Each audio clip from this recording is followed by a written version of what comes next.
देनदारियां चुकाने से बचने के लिए ही एक प्रॉपर्टी कारोबारी ने अपने ही घर में लाखों की चोरी की वारदात को अंजाम दिया।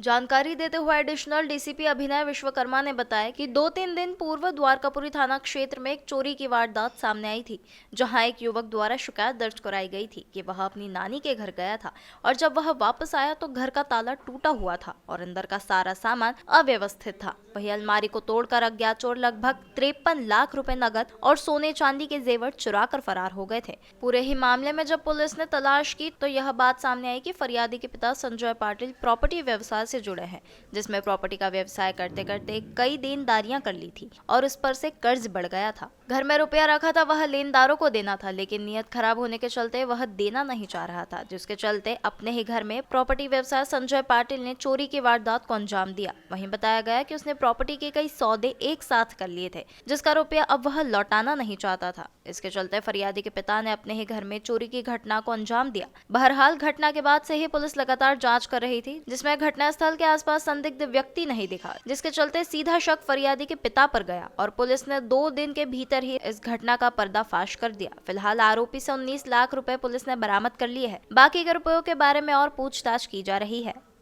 द्वारकापुरी थाना क्षेत्र में विगत दिनों में एक मामला सामने आया जिसमें फरियादी अनमोल पाटिल है, जिसने ये बताया कि उसके पिता की अचानक तबीयत खराब होने पर वे गांव से जब वापस लौट के आए तो उन्होंने ये पाया कि उनके घर में ताला टूटा हुआ था और जो अलमारियां मौजूद थी उसके भी ताले टूटे हुए थे और उस अलमारी के अंदर रखा हुआ नकदी और कुछ सोने और चांदी के जेवर वो गायब थे।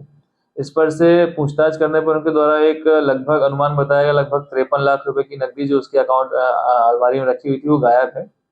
इस मामले को गंभीरता से लेते हुए 3-4 टीमें बनाई गई और सभी एंगलों पे इसमें विवेचना करी गई। विवेचना के दौरान में इनके पास ये पैसा कहाँ से आया था, किन किन माध्यम से आया था, कितना आया था, इसके संबंध में पूछताछ करी गई।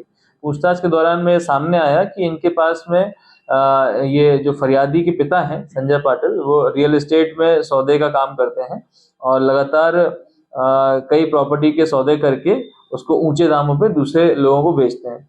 इस तरह से उसकी लगभग 5 से 6 रियल एस्टेट की डील्स जो थी, जो करंटली चालू थी, वो सामने आई, जिसमें ये पाया गया कि इसने कई लोगों से डील्स के पैसे लिए हैं और कई लोगों को बयाना राशि दी हुई है।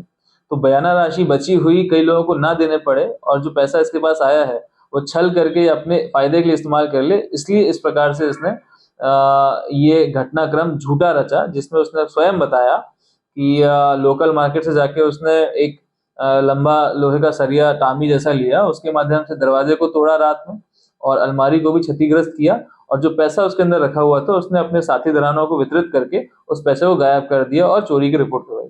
इस पर से लगभग 19 लाख रुपए का मशरूका जो है बताए गए सूत्रों से हमने जब्त किया है और इसमें गिरफ्तारी करके आगे विवेचना की जा रही है। अभी जब पूछताछ के दौरान जो चीजें सामने आई उसमें कुल पूरा 53 लाख की पुष्टि नहीं हो पाई थी।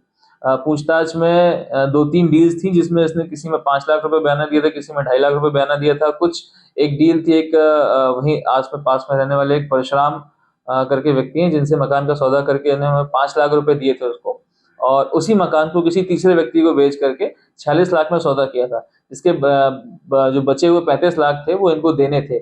इस प्रकार से लगभग 35-40 लाख की पुष्टि हो पाई थी, जिसमें से अभी 19 लाख बरामद हो पाया है। पूछताछ जारी है, अन्य रुपयों की भी बरामदगी जल्द से जल्द की जाएगी। सर, इसका क्या बैकग्राउंड है और ये इसके दिमाग में क्यों आया ऐसा विचार?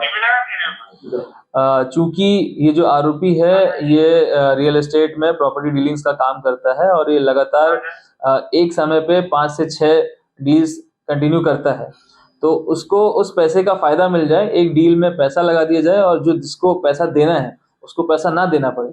तो इस प्रकार से आर्थिक लाभ प्राप्त करने के लिए उसने इस प्रकार से छल रचा था। जी, क्योंकि घटना काफी सनसनीखेज थी, इसमें जो घटना स्थल था उसका बहुत ही बारीकी से निरीक्षण किया गया, फॉरेंसिक टीम को बुलाया गया, वहां पे फोटोग्राफ्स कराए गए, डॉग स्पॉट को बुलवाया गया था, फिंगरप्रिंट टीम को बुलवाया गया था। घटना स्थल के कुछ साक्ष्य ऐसे प्राप्त हुए थे जो कि घटना से विरोधाभास उत्पन्न कर रहे थे, जैसे कि दरवाजे पे लगा हुआ अंदर से निशान था और अन्य कोई साक्ष्य थे जो घटना को विरोधाभास प्रस्तुत कर रहे थे। तो वहां से एक शक जाहिर हुआ था और उसके बाद में जितने भी लोगों से इसके पैसों का लेन देन है उससे पूछताछ करने पर, पुष्टि होने पर ये चीज कहीं ना कहीं सामने आई कि इसमें घटना में कुछ ना कुछ संदेह है। और फिर कड़ाई से पूछताछ करने पर उनके द्वारा ये कबूल किया गया कि ये घटनाक्रम झूठा रचा गया। ये घटनाक्रम आरोपी ने स्वयं अकेले ही रात में किया और अपने परिवार को जानबूझ करके गांव भेज दिया था, ये बिना बताए कि वो क्या करने वाला है, और अकेले ही उसने घटनाक्रम को अंजाम दिया था।